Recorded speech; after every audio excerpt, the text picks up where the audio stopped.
بسم اللہ الرحمن الرحیم۔ تعارف سورہ الطور کا پیش کر رہے ہیں۔ نام سورہ، پہلی لفظ والطور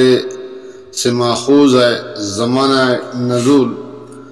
مضامین کی اندرونی شہادت سے اندازہ ہوتا ہے کہ یہ بھی مکہ معظمہ کے اسی دور میں نازل ہوئی ہے جس میں سورہ ذریات نازل ہوئی تھی۔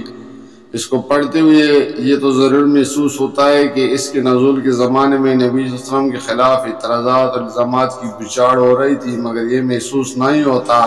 کہ ظلم و ستم کی چکی زور و شور سے چلنی شروع ہو گئی تھی۔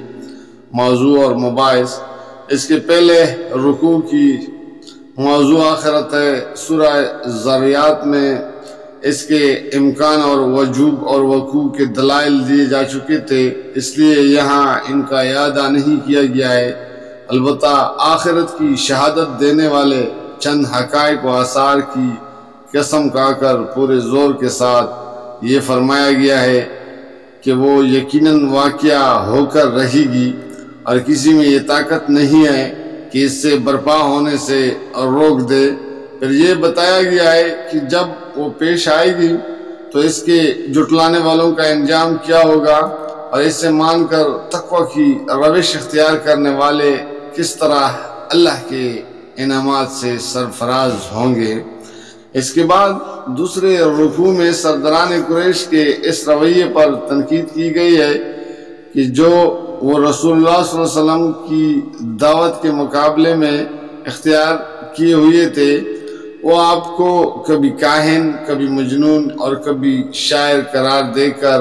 عوام الناس کو آپ کے خلاف بھڑکاتے تھے تاکہ لوگ آپ کے لائے ہوئے پیغام کی طرف سنجیدگی سے توجہ نہ کریں۔ وہ آپ کی ذات کو اپنے حق میں ایک بلائے ناگہانی سمجھتے تھے اور اعلانیہ کہتے تھے کہ کوئی آفت ان پر نازل ہو جائے تو ہمارا ان سے پیچھا چھوٹے۔ وہ آپ پر الزام لگاتے تھے کہ یہ قرآن آپ خود گڑ گڑ کر خدا کے نام سے پیش کر رہے ہیں اور یہ معاذ اللہ ایک فریب ہے جو آپ نے بنا رکھا ہے، اور بار بار طنز کرتے تھے کہ خدا کو نبوت کے لیے ملے بھی تو بس یہ صاحب ملے، اور آپ کی دعوت و تبلیغ سے ایسی بیزاری کا اظہار کرتے تھے جیسے آپ کچھ مانگنے کے لیے ان کے پیچھے پڑے ہوئے ہیں، اور وہ اپنی جان چھڑانے کے لیے آپ سے منہ چھپاتے پھرتے ہیں۔ وہ آپس میں بیٹھ کر سوچتے تھے کہ آپ کے خلاف کیا چال ایسی چلی جائے جس سے آپ کی اس دعوت کا خاتمہ ہو جائے، اور یہ سب کچھ کرتے ہوئے انہیں اس امر کا کوئی احساس نہ تھا کہ وہ کیسے جاہلانہ عقائد میں مبتلا ہیں جن کی تاریکی سے لوگوں کو نکالنے کے لیے محمد صلی اللہ علیہ وسلم بالکل بے غرضانہ اپنی جان کپا رہے ہیں۔ اللہ تعالیٰ نے ان کے اسی رویے پر تنقید کرتے ہوئے پے در پے کچھ سوالات کیے ہیں، جن میں سے ہر سوال یا تو ان کی کسی اعتراض کا جواب ہے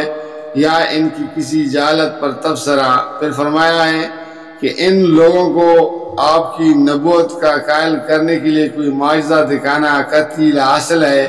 کیونکہ یہ ایسے ہٹ درم لوگ ہیں، انہیں خواہ کچھ بھی دکھا دیا جائے یہ اس کی کوئی تعویل کر کے ایمان لانے سے گریز کر جائیں گے۔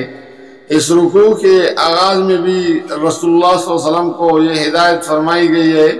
کہ ان مخالفین و معاندین کے الزامات و اعتراضات کی پرواہ کیے بغیر اپنی دعوت و تذکیر کا کام مسلسل جاری رکھیں، اور آخر میں بھی آپ کو تاکید فرمائی گئی ہے کہ صبر کے ساتھ ان مزاحمتوں کا مقابلہ کیے چلے جائیں یہاں تک کہ اللہ تعالیٰ کا فیصلہ آ جائے۔ اس کے ساتھ آپ کو اطمینان دلایا گیا ہے